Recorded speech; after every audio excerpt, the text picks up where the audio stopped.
Welcome. We'll get started shortly.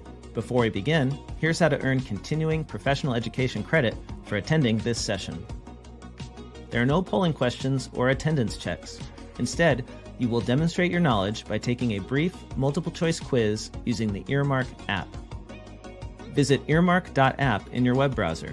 You can also download the mobile app by scanning the QR code on the screen. Log in, or if you're new, create your free account. Be sure to use a valid email address because that's where we'll send your course completion certificates. From the home screen, scroll down to find the course. You can also tap the magnifying glass icon to search for the course. Tap on the course artwork, then the Enroll button. On the Course tab, you'll find the recording and quiz questions. Complete the quiz to earn your CPE certificate. It takes us a few days to create the course on the app, so if you are attending this session live, please wait a few days. We'll email you a link to the course when it is ready. If you have questions or need help, email us at support@earmarkcpe.com. And now, on to the event. Excellent. Well, everyone, good afternoon. My name is Tylan. I am the Director of Sales here at Practice Protect for the US. Now, I'm sure a lot of you were expecting to see a colleague of mine, Elise, running today's session. She's unfortunately gone ill, so I will be guiding us through today. And I think just a bit of background, as I mentioned, Director of Sales for Practice Protect. I've been in the business now for the last 2.5 years, and today we're going to be covering off a really crucial topic, which is the state of cybersecurity for accountants. And I think what would make sense is some key learnings that I would want us to take away from today's session, really fivefold. So first, the impact that AI is having on cybercrime specific to the accounting industry, the key statistics around cybercrime and accountants, right? Number 3, the 8 common ways that breaches occur specific to the accounting firms, your obligations under certain legislation, specifically the FTC safeguards rule, and the steps that you should be taking to protect your firm and yourself from the impending cyber attacks. And by the end of this talk, it would be great where I'd basically want to help you clear out, firstly, what your risks are and how you as a firm owner can protect yourself and your firm from cyber threats. Now, I want you to pause for a brief moment and just ask yourself, what is the greatest threat facing accountants today? Right now, whilst many things might pop into your mind when I ask you that question, but there's really one pressing threat that you should be thinking about, as it has the ability to really destroy a practice. And what that threat is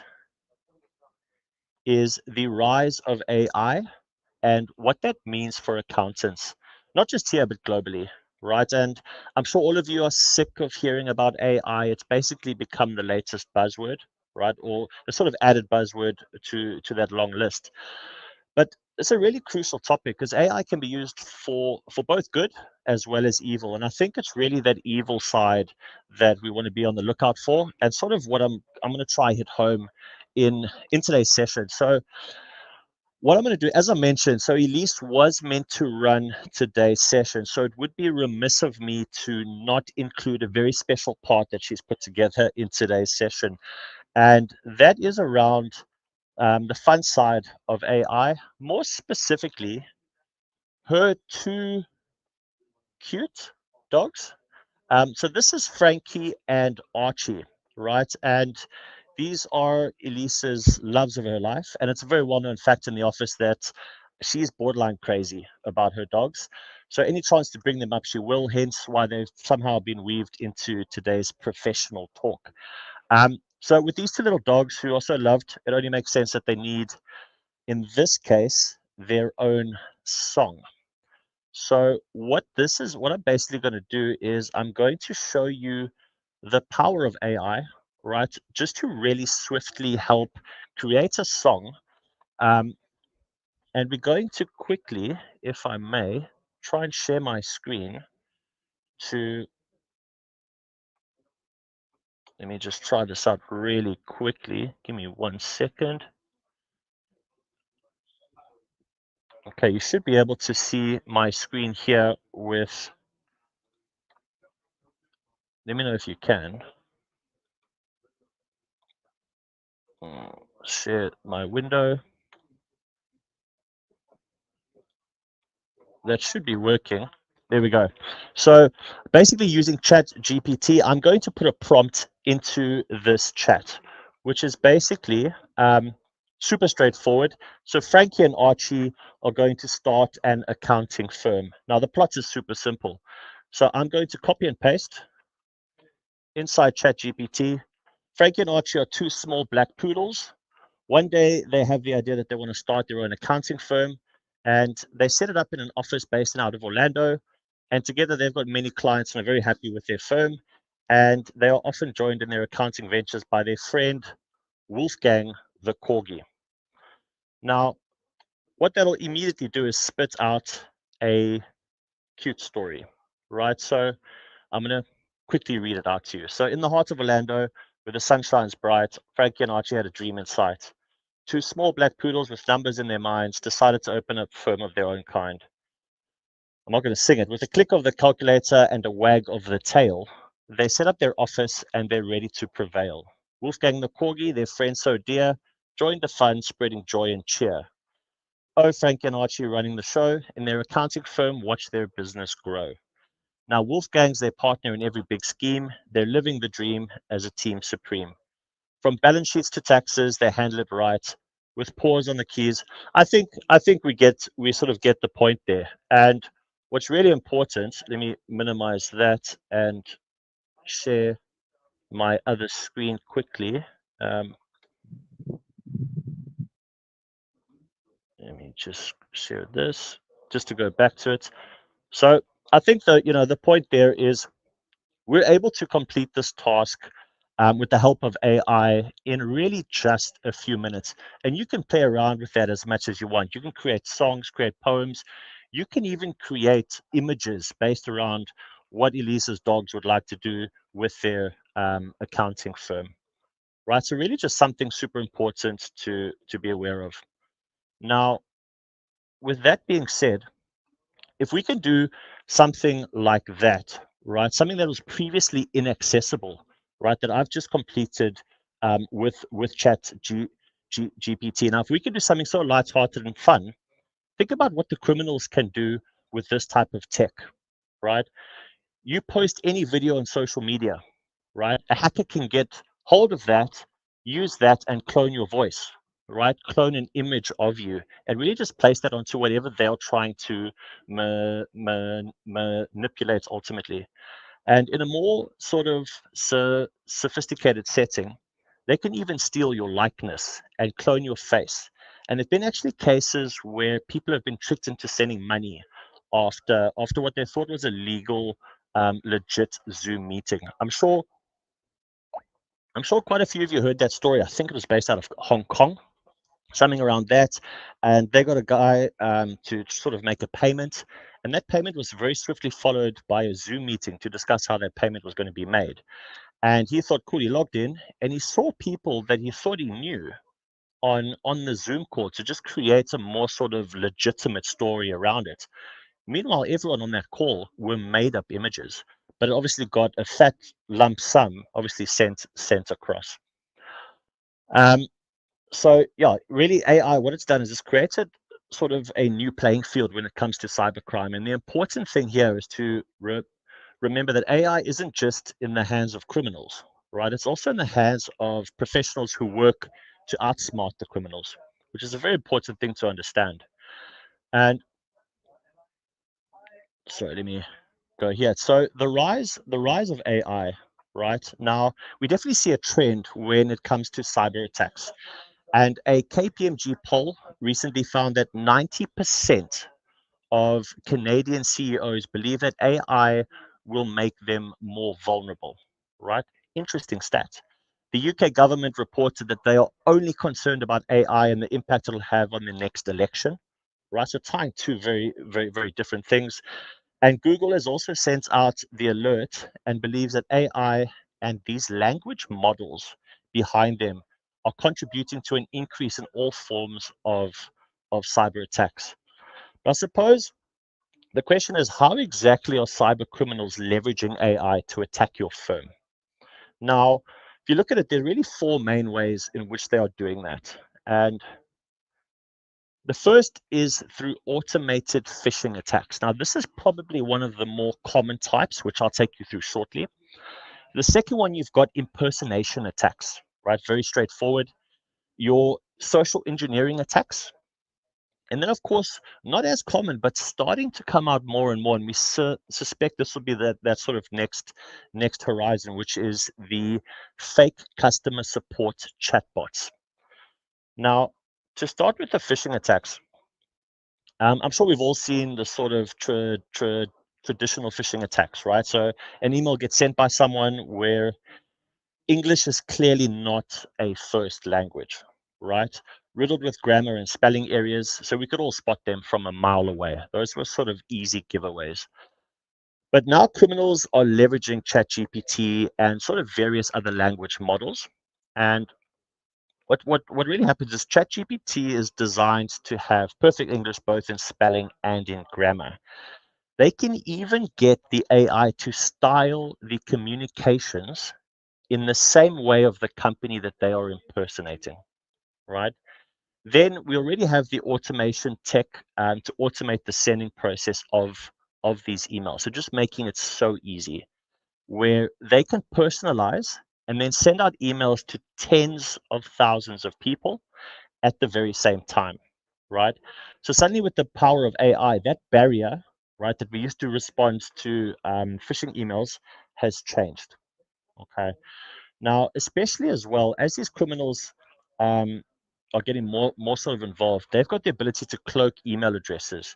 And what that does, it makes it look like they're actually sending it from the company that they claim to be a part of. All right. And that's sort of like level one phishing, right? It goes level one, level two, level three, where you've got really sort of more of your business email compromise, which I'll touch on as we go along.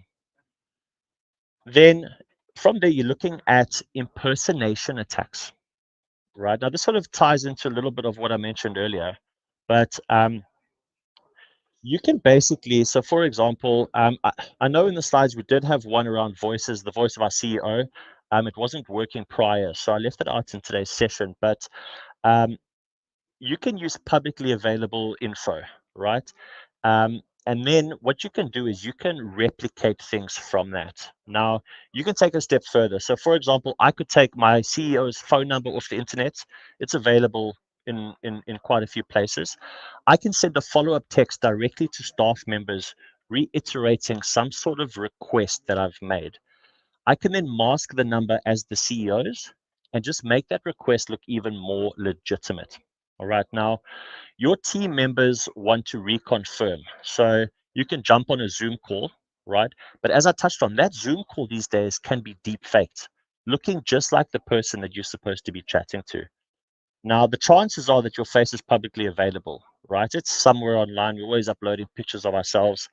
And that is all the criminal needs in order to create a video where they can completely impersonate you, right? So they have your voice already.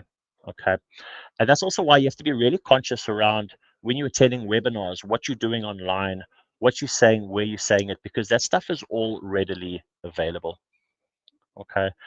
Now, not to scare everyone, obviously, but you can protect yourself against this, right? So when you or a team member receive an unusual request, always get confirmation from the requester, right?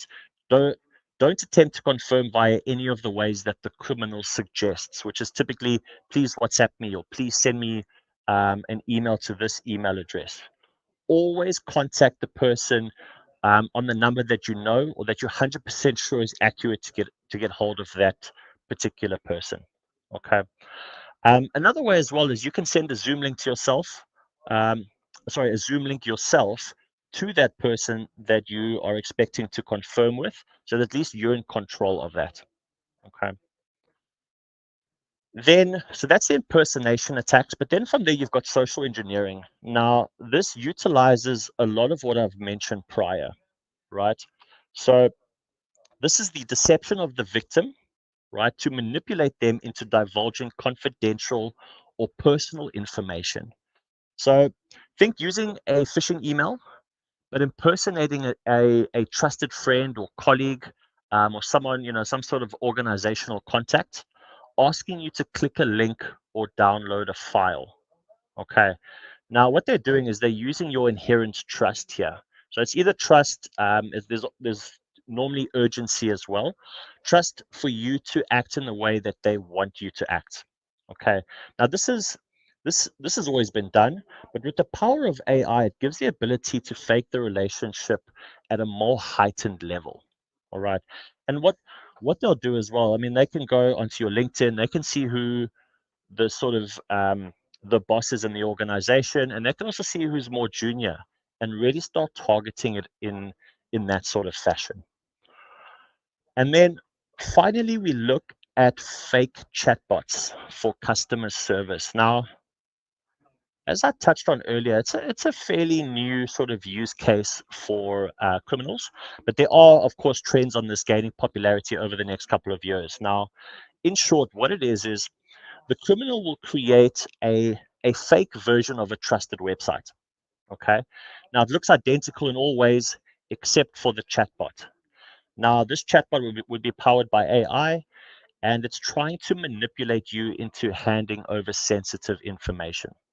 Now, the most common way we are currently seeing this is with banking sites, right? So they'll try and hijack your browsing session, redirect you to their fake site, and from there, they'll prompt you via that chatbot to hand over some sort of sensitive information. Or what they may have also done is sent you a phishing email prompting you to log into a site, right? And that chatbot is then there is a sort of second attack path. Okay, so always something to be conscious of. And again, it's not, I wouldn't say it's the most current or the most popular, but we do anticipate this growing further and further as AI advances. Okay, so definitely something to look into. All right, then I suppose the question would be, how can you protect yourself against these attacks? All right, now we will cover the good cybersecurity later on, but what I wanted to talk to you about is the power of good AI. Right? Now, there are teams of software engineers worldwide creating adversarial AI to combat the criminals, right? Because for them, it's a full-time job, right? And what this is commonly known as is generative adversarial networks, or GANs. Now, GANs consists of two different neural networks, right? So one which creates new data samples and a discriminator who distinguishes the generated samples from the originals.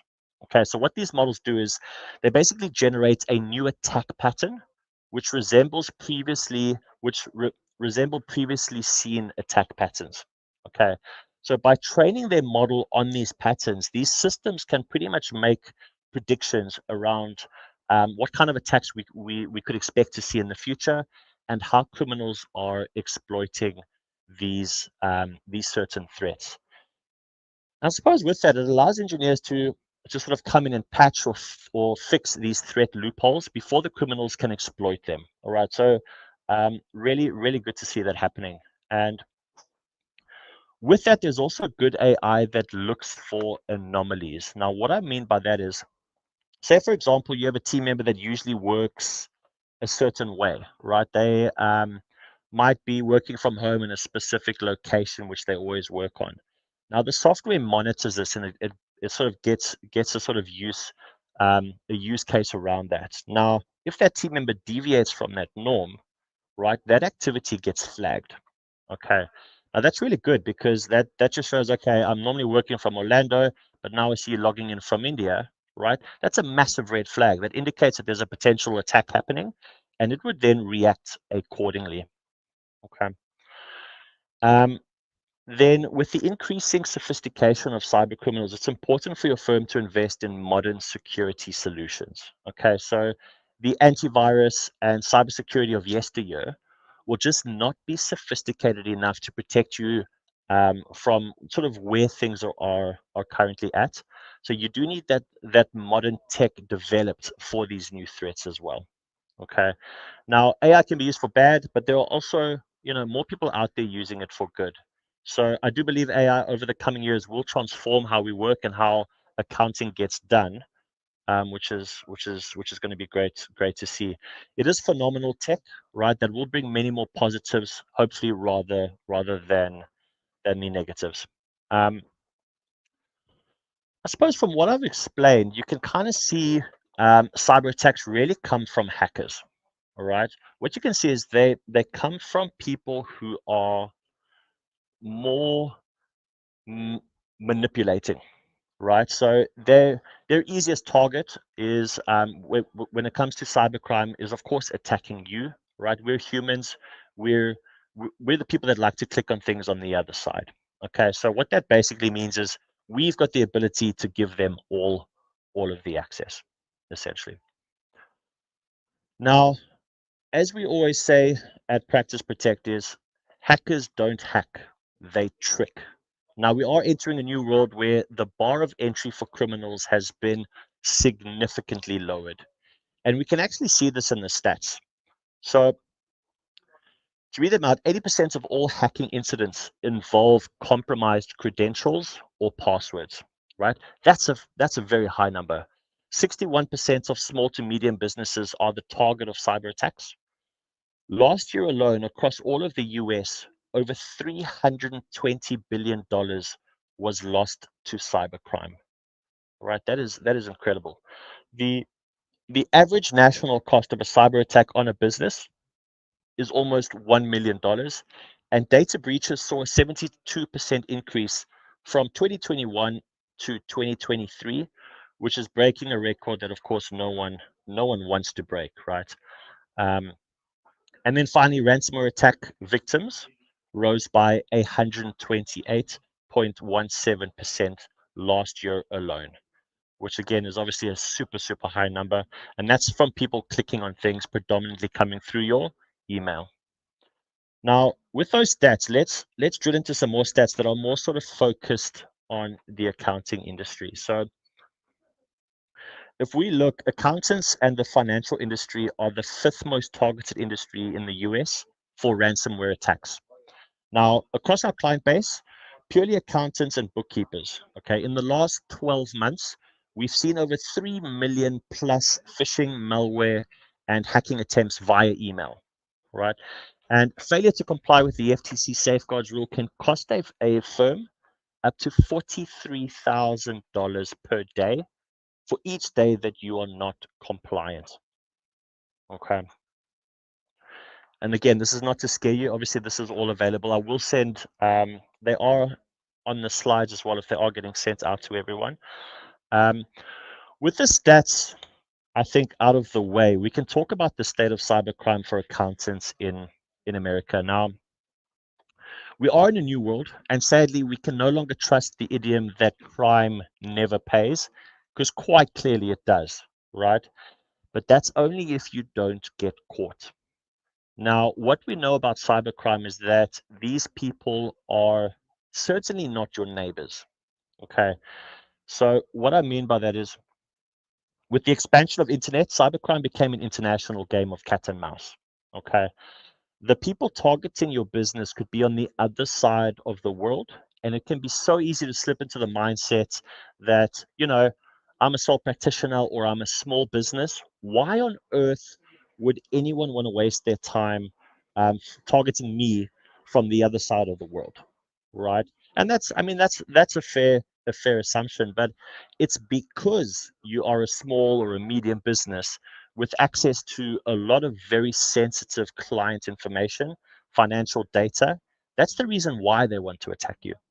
And there is an assumption by these criminals that, again, because you're a smaller firm, you don't have the necessary security in place to protect your firm, right? Now, with that in mind, that's why it is essential that you know exactly, firstly, how criminals are trying to attack your firm so that you and your staff can counteract any attempted attacks and what to put in place, right, as a baseline. So, um, the question is, what are the 8 most common breaches that we see? Okay, so I'll show that now. The biggest threat comes not through hacking, okay, but through tricking. Okay. And by tricking, it's tricking you, it's tricking your staff. And what we know is that the majority of successful attacks on firms occur due to humans within the organization falling victim and either clicking or downloading something that the criminal has sent across. Okay. So here are the most common types of cyber attacks which we see affecting accounting firms on the daily. Um, so the first one is, of course, the good old-fashioned reusing of passwords. Right now, this is technically called daisy chaining, and what this is the practice of using the same password for multiple accounts or applications. And this could be across your personal accounts, brought into your sort of business accounts. And I'm pretty sure we've all been guilty of it, right? But it is a massive risk to your firm. So, for example, if a malicious actor is able to get their hands on one of these reused passwords, right?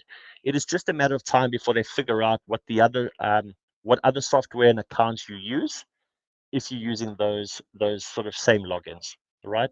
Really simple. And then from there, suddenly your entire firm's infrastructure is compromised. Okay. Now, once they are in the infrastructure, criminals can now breach sensitive services such as your email. And you can't do anything online without your email being attached to it, which means they can then impersonate you to your clients. Okay. And you may be thinking, how can they know what other software I'm using? So, with the cloud revolution, it's a big benefit to accountants, being able to do their work quicker, faster, without all of that cumbersome IT infrastructure, right? However, it also provided data, lots of data. A simple Google search, and I was able to get access to over 280,000 plus companies using QuickBooks, right? The information is all out there. Okay. And if I can get my hands on it within a minute, imagine what a criminal can do, actually really sitting down, focusing, trying to get the information. Okay. It's really, really scary.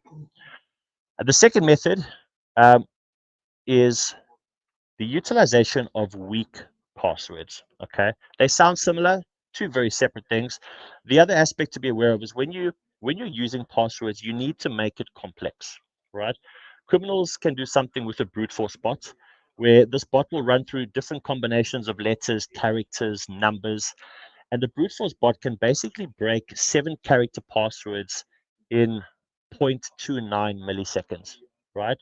A 9-character within 5 days, 16-character password, 74 million years. So that 16-character password, you should be going in with that as a minimum. Okay. Now, we do recommend a minimum of 11 characters, right, which will take about 10 years to break. But remember always to include characters, capital letters, numbers in the password as well. Okay. 10 years just doesn't seem long enough. So definitely 16 characters and above. The third biggest breach comes from sharing passwords across the team. Can I note these are all password related, right? But all very different. Now, we all know that it saves cost to use one account in certain applications, right? So shared app, right? I know a lot of us do this with client banking and credit accounts. Okay. Now, trying to save a bit of money where you've got one access to a shared app, right? Fully get that.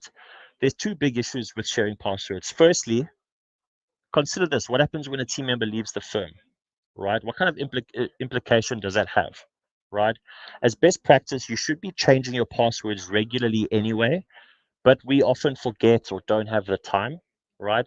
And also, if a shared password, a team member leaves, you've got to then phone your client as well to change the password, right?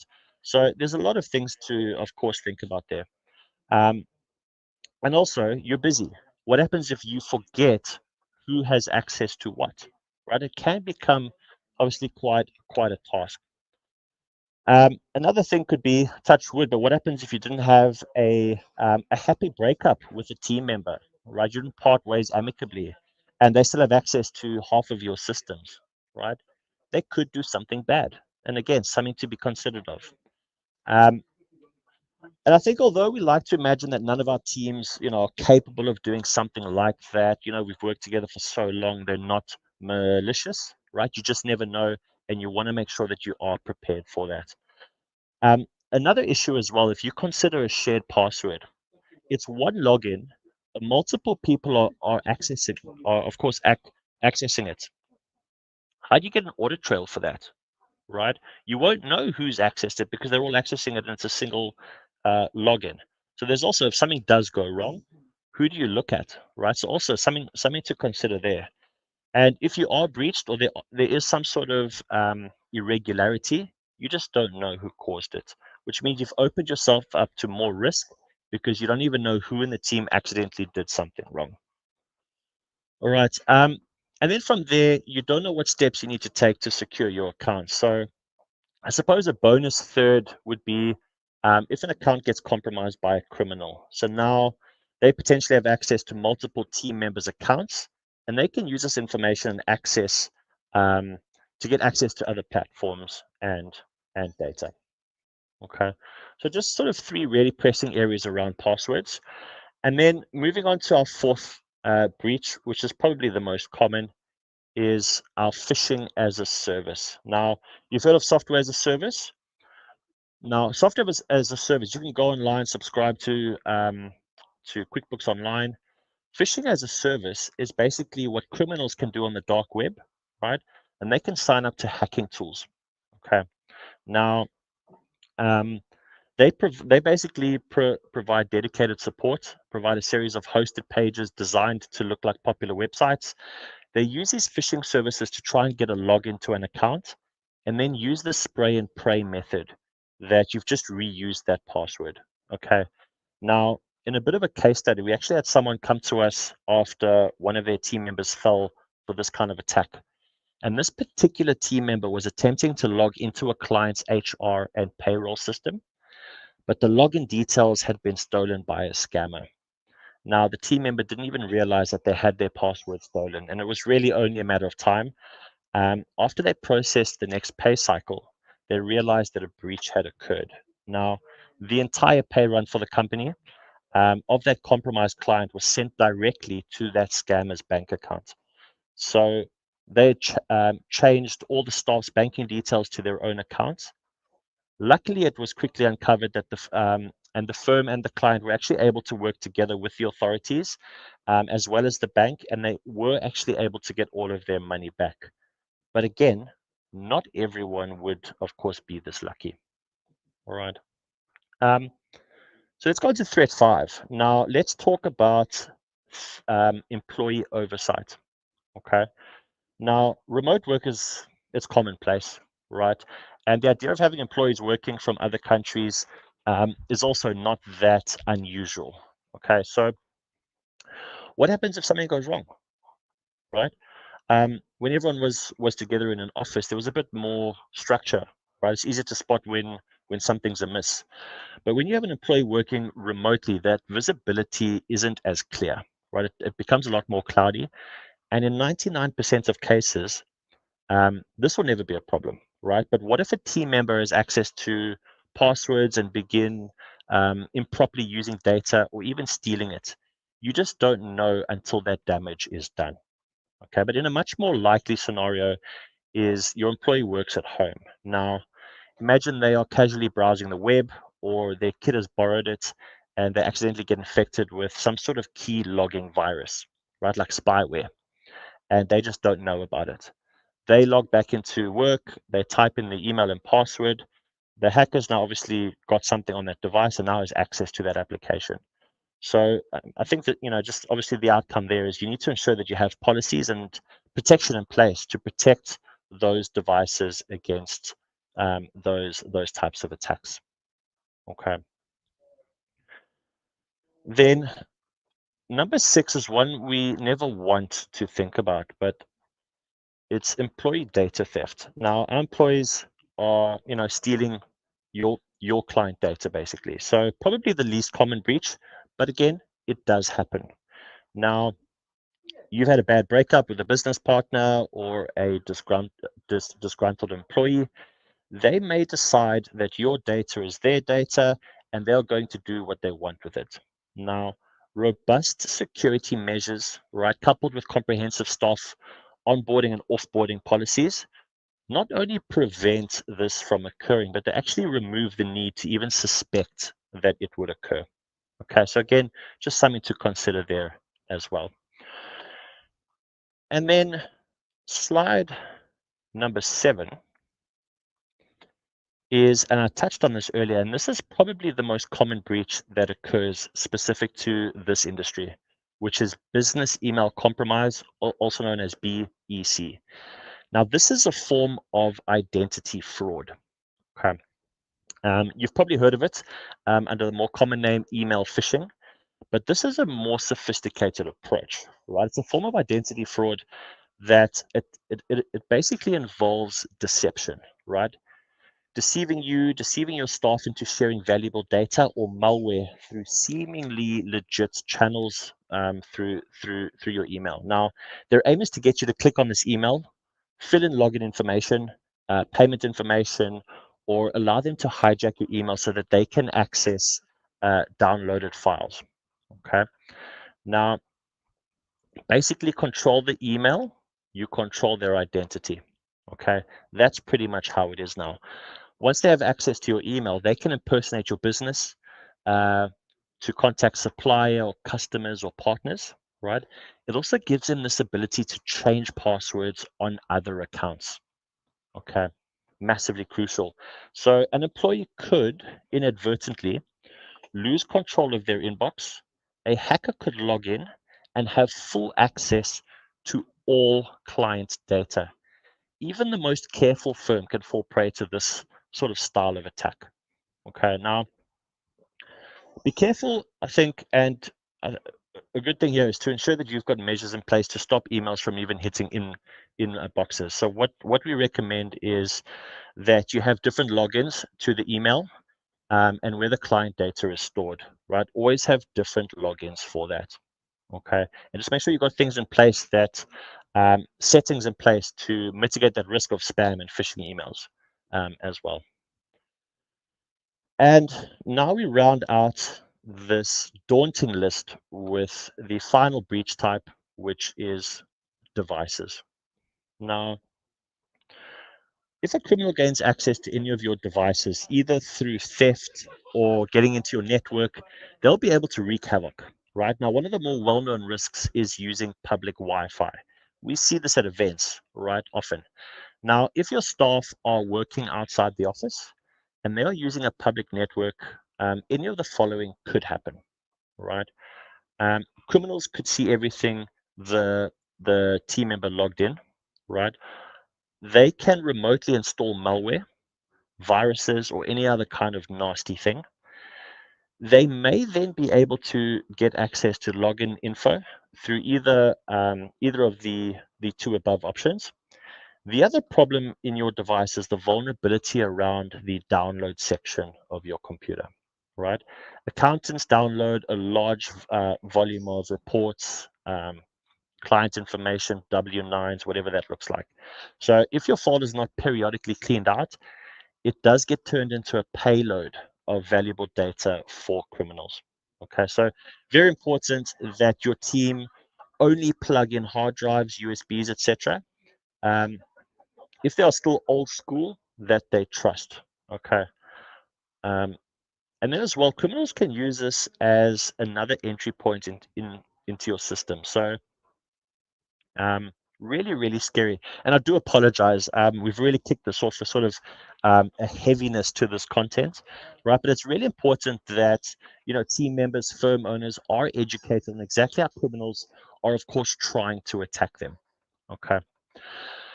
Now, if you are armed with the knowledge, then you know exactly what you need to do in order to protect your firm and your team. Okay.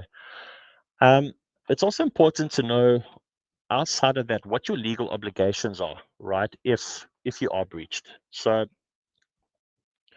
a breach can spell financial ruin for an accounting firm, right? In some cases, it even means the end of the firm itself. So it is mandatory. For example, in Florida, if you are breached, you must report it to the Department of Legal Affairs within 30 days of breach occurring. This also requires a notification to the FTC. So if the FTC determines that you did not take proper precautions to protect client data, you may be subject to $100,000 fine. right? There are also other additional costs associated with fixing the breach, like a full investigation, compensation to clients, and of course, the reputational damage, right? And that's obviously got a lasting effect with clients leaving. But now, with the breach requirements and areas of how breaches happen, what is an example of a breach? So now, for example, funds are transferred directly to a criminal's bank account, right? Is of course an example of a breach. So your business has had data encrypted thanks to some sort of malware attack, which is usually followed by a demand for payment, right? And with that, there's no guarantee that once the ransom is paid, that they will release the data. Okay. Large amounts of data deleted purely out of malice. Clients and other contacts are emailed, texted, called from within your company by a bad actor with requests for money, personal information, or a request to change where your fees are being paid. Okay. And then finally, sensitive information being stolen, which may aid in the identity theft of your clients. Anything like that is what constitutes a breach, and there has been a change in the WISP documents as well with the IRS. If it if a breach happens and it implicates up to 500 clients, you have 30 days to report that as well. Okay. Now you may be thinking that is some massive cost if I'm breached, but is it okay if I've got cyber insurance, right? Now, again, that's not always the case. So we are aware of a profit. It was actually fairly recently. Aware of a profitable 7-star firm that suffered a breach. The firm basically had their email compromised, and the criminal sent out emails to the firm's clients, which contained malicious links and ransomware. Now, this resulted in one of their clients suffering serious commercial damage. That's bad, but it does get worse, where the cyber insurance company refuses to pay out. The firm had no formal policy in place on how passwords should be managed. You'd think that it was more common sense, not to reuse the same passwords, but because they didn't have it in formal policy, the insurer basically denied the claim. Okay, so please make sure that you have the correct policies in place, the training in place, and make sure that in the worst case scenario, whatever it is, the insurer cannot deny your claim. Okay, and accountants more than ever, are much more not knowledgeable around the risks when it comes to cybercrime. So that's sort of the impact of cyber insurance. Now, what I want to do, I know that we are coming up to 43 minutes. I just want to explore 3 common approaches that most accountants are using to mitigate their cybercrime risks. Now, these are the 3 most common ones, right? First one, password management, right? Or any other sort of single point access. Now, Think Solutions, we all know LastPass, things like that, which themselves have been hacked. Okay, countless, well, not countless times, but they've of course been hacked, and data's been stolen, right? Number 2, onboarding and offboarding protocols. What does that look like? A team member coming on, a team member leaving. What have you got in place? Now, by ensuring that you've got strict policies around starting and stopping a team member, you can alleviate so much of that risk associated with breaches and just sort of take that stress off your shoulders as well, right? And then number 3 is delegating it to IT or whatever specialist that you have partnered with, right?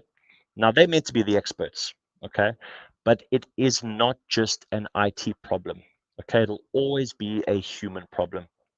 So you need to just ensure that you're not just setting and forgetting in this method, but you're actually working as partners to together secure your firm and your team's access. Now, all 3 of these solutions are great first steps, right? But that's all they are first steps, right? With the sophistication of criminals increasing, you need to invest in a more sophisticated cybersecurity policy. Now, what we would recommend is the following, okay? Really straightforward, but invest in staff security training on a regular basis. This doesn't mean every month, but a few times a year, you should be running your staff through training sessions. We also recommend that when you have a new staff member come on board, take them through a more in-depth training. Okay. Enforce a strong multi-factor authentication policy. Now, for all logins, we strongly advise this, all right? MFA is a measure, and it's there for a reason because it requires 2 or more proofs of identity in order to gain access to that system.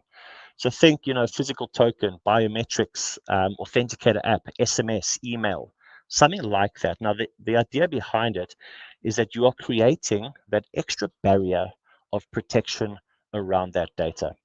So we spoke around how passwords are always getting breached. If that password is breached, but the criminal also needs that extra step to gain access, right? All the better for you. Makes it that much harder to gain access. And of course, it's not foolproof, right? But it does put significantly more difficulty in front of the criminal and requires a lot more sophistication to pull that off. The other big area that we suggest you focus on is controlling access.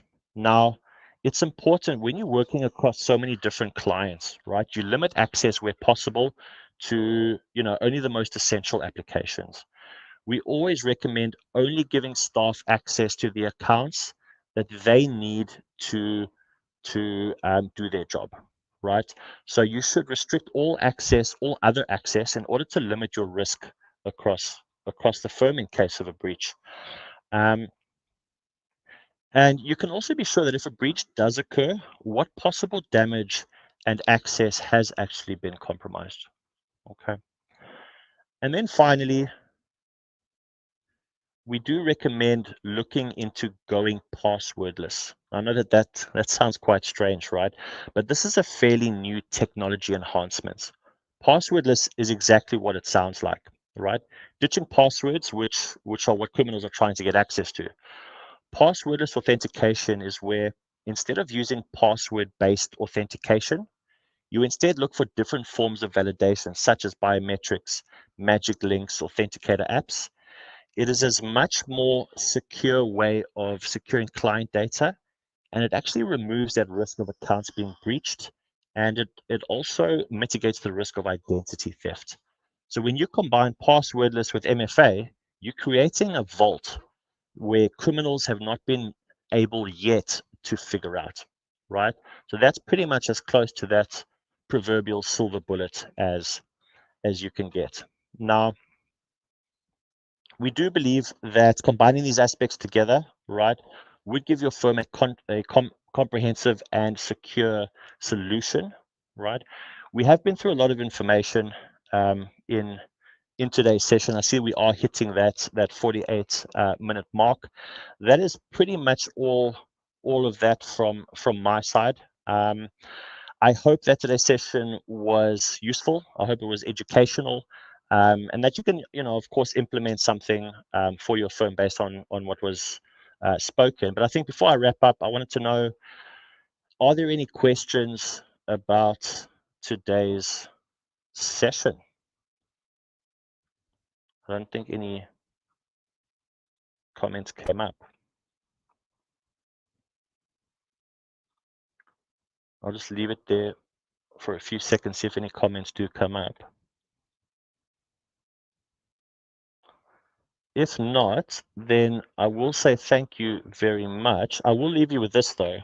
Whilst yes, the world is scarier now in terms of cybersecurity with the growing sophistication of criminals, those who work hard to defend you are even more so. So you aren't alone, and don't hesitate to work with partners who can, of course, keep your firm up to date and secure. But that is all from me. Thank you so much for your time. Today's event has ended. To earn CPE, go to earmark.app or scan the QR code on the screen. Then log in or create your free account. Search for the course by tapping on the magnifying glass icon on the home screen and then entering the name of this event. It takes a few days to make the course, so if you're attending this event live, keep an eye out for an email letting you know when the course is available. Pass the quiz to earn your CPE, then tap the button to email yourself a certificate. Stay tuned for more events from Earmark. Thanks for joining us, and we hope to see you again soon.